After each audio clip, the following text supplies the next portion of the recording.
Oke, baik, selamat pagi untuk teman-teman, selamat pagi juga untuk Pak Tian. Baik, terima kasih atas kesempatan yang telah diberikan kepada saya. Sebelum kita masuk dalam materi yang akan kita dengar sama-sama pada hari ini, izinkanlah saya memperkenalkan diri saya. Nama lengkap saya Yohanes Dafrianus Gandhi, biasa dipanggil Dafri.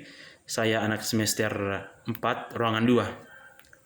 Oke, agar tidak memperpanjang waktu, kita langsung saja kepada poin pembahasan yang pertama, yaitu tentang partai politik.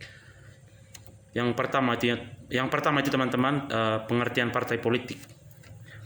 Partai politik merupakan keniscayaan dalam sebuah sistem demokrasi. Partai politik juga dipandang sebagai wadah aspirasi dan partisipasi masyarakat untuk menentukan siapa-siapa yang nantinya dapat menentukan kebijaksanaan umum atau public policy. Ada juga pandangan lain bahwa partai politik merupakan salah satu ukuran dalam satu masyarakat atau negara yang menganut paham demokratis. Yang kedua itu teman-teman, fungsi partai politik di Indonesia. Di sini ada 5 fungsi partai politik di Indonesia. Yang pertama itu sebagai sarana pendidikan politik bagi anggota dan masyarakat luas agar menjadi warga negara Republik Indonesia yang sadar akan hak dan kewajibannya dalam kehidupan bermasyarakat, berbangsa, dan bernegara. Yang kedua, sebagai sarana penyerap iklim yang kondusif bagi persatuan dan kesatuan bangsa Indonesia untuk kesejahteraan masyarakat.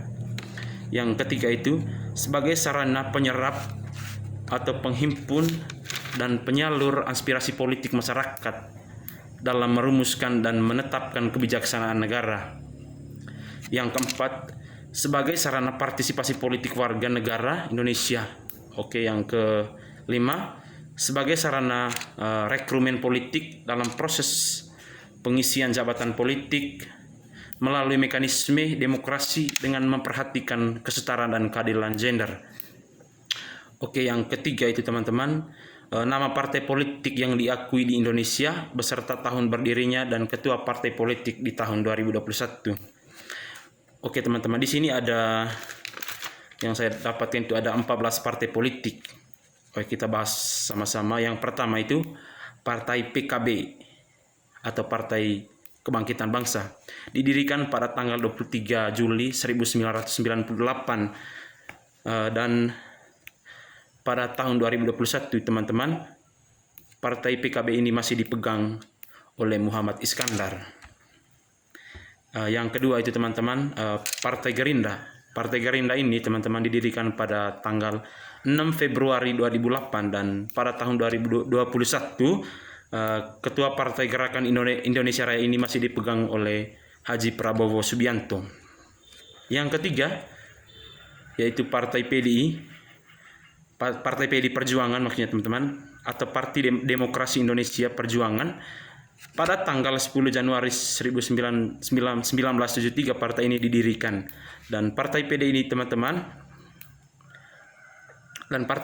teman-teman masih dipegang oleh Megawati Soekarno Putri.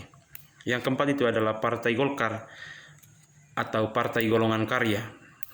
Partai Golongan Karya ini teman-teman berdiri pada 20 Oktober 1964 dan pada tahun 2021 Partai Golongan Karya ini masih dipegang oleh Airlangga Hartarto. Yang kelima itu teman-teman Partai Nasdem. Partai Nasdem ini didirikan pada tanggal 11 November 2011 dan pada tahun 2021 ini teman-teman masih dipegang oleh Surya Paloh. Yang keenam itu Partai Garuda atau Partai Gerakan Perubahan Indonesia. Partai ini didirikan pada 16 April 2015 dan pada tahun 2021 masih dipegang oleh Ahmad Ridha Sabana. Yang ketujuh itu adalah Partai Berkarya. Partai ini didirikan pada tanggal 15 Juli 2016 dan pada tahun 2021 masih dipimpin oleh Hartanto Mandala Putra. Yang kedelapan itu teman-teman, Partai Keadilan Sejahtera atau PKS. Partai PKS ini didirikan pada tanggal 20 April 1998 dan pada tahun 2021 masih dipimpin oleh Ahmad Saiku. Oke, yang kesembilan itu Partai Perindo. Partai ini didirikan pada tanggal 8 Oktober 2014. Dan pada tahun 2021 partai ini masih dipegang oleh Haritanoe Soedibjo. Oke, yang 10 Partai Persatuan Pembangunan atau Partai PPP. Partai ini didirikan pada 5 Januari 1973 dan pada tahun 2021 partai ini masih dipimpin oleh Suharto Monoarfa. Yang ke-11 yaitu Partai Solidaritas Indonesia atau Partai PSI. Partai ini didirikan pada 16 November 2014 dan pada tahun 2021 masih dipegang oleh Giring Ganesa. Oke, yang ke-12 yaitu Partai Amanat Nasional atau Partai PAN. Partai ini didirikan pada tanggal 23 Agustus 1998 dan pada tahun 2021 partai ini dipimpin oleh Zulkifli Hasan. Oke, yang ke-14 itu Partai Hanura. Partai Hanura didirikan pada tanggal 21 Desember 2026 dan pada tahun 2021 teman-teman partai ini masih dipimpin oleh Wesman Sabtaodang. Yang ke-14 teman-teman yaitu Partai Demokrat. Partai Demokrat didirikan pada tanggal 9 September 2021 dan pada tahun 2021 partai ini sudah dipimpin oleh Agus Harimurti Yudhoyono. Oke teman-teman, kita akan masuk pada bagian yang ke-B yaitu tentang demokrasi. Yang pertama itu pengertian atau konsep politik demokrasi. Pada hakikatnya teman-teman, partai politik merupakan organisasi yang terdiri atas sekelompok orang yang memiliki cita-cita atau orientasi kepentingan serta tujuan yang sama dengan usahanya untuk memperoleh dukungan rakyat dalam rangka memperjemahkan program-program yang telah ditetapkan bersama dengan berusaha meraih kesuksesan sehingga dapat mengendalikan dan mengontrol perilaku pemerintahan. Oke, yang kedua yaitu hubungan demokrasi dan kebebasan. Kebebasan demokrasi, teman-teman, sering dipakai secara timbal balik, tetapi keduanya tidak sama. Demokrasi sesungguhnya adalah kesepakatan atau gagasan dan prinsip tentang kebebasan, tetapi juga mencakup seperangkat praktik dan prosedur yang termasuk melalui sejarah panjang dan sering berlaku di Indonesia. Oke, yang ketiga itu hubungan demokrasi dengan pemerintahan kesepakatan. Hubungan demokrasi dengan pemerataan kesepakatan maksudnya. Dalam sebuah sistem demokrasi, persamaan-kesamaan politik bagi setiap individu dijamin oleh hukum atau setiap individu mempunyai kebebasan untuk mengejar tujuan hidupnya. Selain kesamaan politik, sistem demokrasi juga memberikan kesamaan ekonomi bagi semua orang, di mana individu memiliki kebebasan untuk mengakses sumber-sumber ekonomi dan menggunakan kekayaannya dalam batas-batas yang sudah dipakai dalam satuan sistem demokrasi, teman-teman. Oke, yang keempat, hubungan demokrasi dengan pemilihan umum. Pemerintahan demokratis akan terbentuk setelah terselenggaranya pemilihan umum sebagai kehendak seluruh rakyat Indonesia. Yang kelima itu hubungan demokrasi dengan partai politik. Kehadiran partai politik dalam sebuah demokrasi sangat wajib dalam pemerintahan yang demokratis, teman-teman. Partai-partai harus mempunyai kebebasan berbicara, berkumpul, dan bergerak yang diperlukan sesuai apa yang ditargetkan oleh partai-partai politik tersebut. Oke, kita masuk pada poin yang berikut yaitu kriteria negara demokrasi. Di sini ada kurang lebih 6 kriteria negara yang berdemokrasi. Yang pertama itu adalah adanya proteksi konstitusional. Yang kedua, adanya kekuasaan peradilan yang bebas dan yang tidak memihak.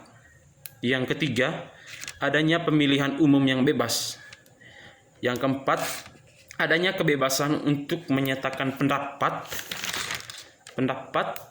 dan berserikat. Yang berikut teman-teman, yang ketujuh, kriteria negara pemerintahan demokrasi modern. Di sini ada 4 kriteria negara pemerintah yang demokrasi dan modern, teman-teman. Yang pertama itu, setiap kebijaksanaan diputuskan dengan melihatkan keikutsertaan anggota atau masyarakat dalam sebuah pemerintahan. Yang berikut, adanya kekuasaan peradilan yang besar dalam sebuah sistem demokrasi pemerintahan. Yang ketiga, adanya pemilihan umum yang bebas. Di sini pemilihan umum yang bebas ini dari setiap warga negara Indonesia itu bebas dalam memilih sesuai dengan apa yang tertanam di hatinya masing-masing. Oke, yang berikut, adanya kebebasan untuk menyatakan pendapat. Nah, di sini selain memilih adanya kebijaksanaan umum yang bebas, di sini juga ditegaskan bahwa adanya kebebasan untuk menyatakan pendapat. Selain warga masyarakat atau setiap individu memilih calon peserta yang menurut mereka itu baik, mereka juga di sini diberi leluasa juga untuk menyatakan pendapat mereka sesuai dengan apa isi hati nurani mereka. Oke, kita masuk pada bagian yang kecil, yaitu tentang HAM. Yang pertama itu teman-teman, pengertian HAM. HAM merupakan bagian dari integral dari sebuah negara demokrasi. Saya ulangi, HAM merupakan bagian dari integral dari sebuah negara demokrasi. HAM ada bukannya karena diberikan oleh masyarakat atau atas kebaikan negara, melainkan HAM ini hadir berdasarkan berkat dan martabat manusia yang perlu dipertahankan oleh setiap individu. Yang kedua itu teman-teman, tentang 4 teori HAM. Di sini teman-teman ada beberapa pokok yang akan kita bahas. Ada 4 teori HAM yang akan kita bahas. Yang pertama itu adalah hak alamiah atau natural rights. Yang kedua itu teori positivistik atau positivist teori. Yang ketiga itu teori relativis kultural atau cultural relativis teori. Yang keempat, doktrin Marxis atau teori ini melonjak teori hak-hak alamiah. Oke, kita masuk pada pertanyaan yang ketiga berkaitan tentang HAM, yaitu sejarah pertimbangan munculnya konsep HAM dari generasi pertama sampai keempat. Oke. HAM memiliki sejarah yang cukup panjang, teman-teman. Kelahiran HAM dapat dirunut dari lahirnya Piagam Magna Carta pada tahun 1215 di Inggris. Perlawanan rakyat Inggris dalam memperjuangkan HAM membawa dampak di negara-negara jajahan Inggris, yaitu Prancis dan Amerika Serikat. Jadi, saya hanya mengambil sebagian saja dari sejarah pertimbangan munculnya konsep HAM dari generasi pertama sampai generasi keempat. Di sini, pokoknya intinya di sini itu terjadi begitu banyak perlawanan yang dilakukan oleh rakyat Inggris dalam memperjuangkan hak, dan perlawanan ini teman-teman sangat berdampak bagi negara-negara lain, yaitu negara jajahan Inggris, yaitu Prancis dan Amerika. Dengan perlawanan HAM ini oleh rakyat Inggris sendiri, rakyat Prancis dan Amerika pun mereka ikut termotivasi dalam memperebutkan hak dan kewajiban mereka dalam setiap warga negara. Oke, kita masuk pada poin yang terakhir, yaitu berkaitan dengan perkembangan HAM di Indonesia. Perkembangan HAM di Indonesia juga diwarnai oleh perdebatan antara kubu universalis individualis. Dalam kubu partikularis kolektif, perkembangan HAM di Indonesia berlangsung lama sejak PPKI mempersiapkan kemerdekaan Indonesia. Pada saat itu terjadi perdebatan sengit antara kubu Soekarno dan kubu Muhammad Hatta mengenai perlunya tindakan hak asasi manusia dicantumkan